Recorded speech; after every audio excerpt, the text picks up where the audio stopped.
Tick. We did say that it is Disability Rights Awareness Month, so we are talking to Mache Smith, who is going to be telling us, breaking down some of the words that we use on a daily basis to describe or talk to people with disabilities, telling us whether or not they are words that we should be using or not. Now, Mache, welcome to the show. Thank you so much. Mache, you are a host of things. You are an athlete. You are a representative of the disabled community. You're also a part of WAND. Please tell us a little bit about WAND. What is that? Well, WAND is an organization that really, well, firstly, WAND stands for Women's Achievement Network for Disability. And what they do is they focus on women with disabilities and try to really encourage them, motivating them, also helping them with various of opportunities and just build up the awareness when it comes to, for example, the rights of women with disabilities. Awesome stuff. So, Now, we're talking about Disability Rights Awareness Week as well as Disability Month. It's Disability Awareness Month from the 3rd of November till the 3rd of December. But we're trying to advocate for people to not only look at it and not only be respectful towards people with disabilities from those dates, but for 365 days a year. Why is it important that people are aware of what they say and how they interact with people with disabilities all around the year?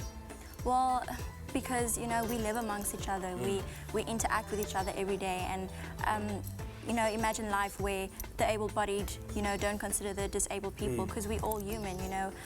So I think it's important that we consider each other every single day, and that's why it's important to take disability awareness every day, try to make a change every day. It's not just about from the 3rd of November to the 3rd of December. We got to make it an everyday thing because we live with each other, so yeah. Awesome. Now, Mache, we are talking about words that people use on a daily basis to interact with people with disabilities or when they talk about them. Have you ever found yourself in a position where someone has said something that has offended you? Yes, but I was obviously very young. I remember I was on the beach and because I'm not able to walk, I just had to lay there basically, you know, playing in the sand, and this young girl came across, you know, asking me, you know, why I'm just laying there like a floppy fish. So yeah, I felt offended by that, but I was very young a long time ago. I never experienced something like that again in my life, luckily, and I'm very thankful for that. But yes, it wasn't a nice experience, and this does happen to many people out there that face disabilities. Awesome stuff, man. It's great that you're here and you've found your voice and you're actually here to educate all the other people that are out there. So we've got our studio audience over here and have some questions that they want to pose to you, and hopefully you can help them out because there are certain phrases and certain things and certain scenarios that they want to find out if this is okay or if it's not, okay? So our first question. Hi. Is it okay to call someone in a wheelchair handicapped or crippled? Okay, so let me just answer your question first thing. No, it's not okay, but it really depends on the situation and who you're approaching. Disabled people differ. Some people are just more sensitive than others. I'll use myself as an example. If someone had to approach me calling me cripple, you know, I'll be okay with it. I'll be like, okay, me cripple? Yeah, cool.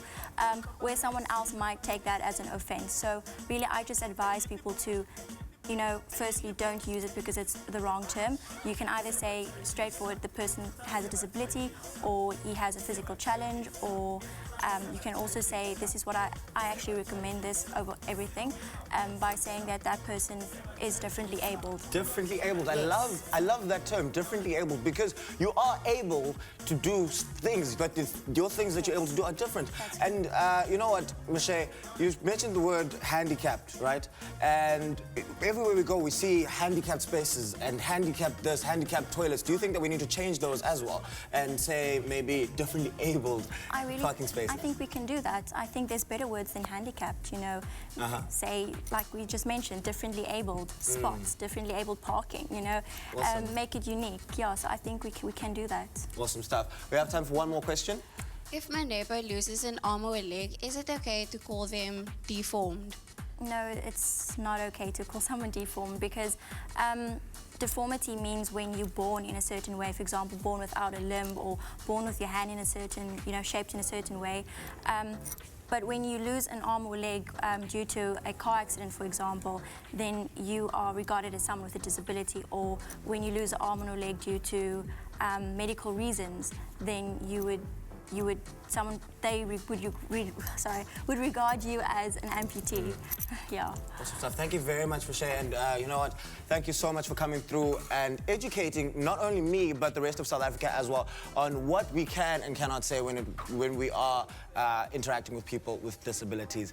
But right now, let's head on over to our norms. So remember, you can give us a call at 0839133011 if you have any questions for Mache. Hectic.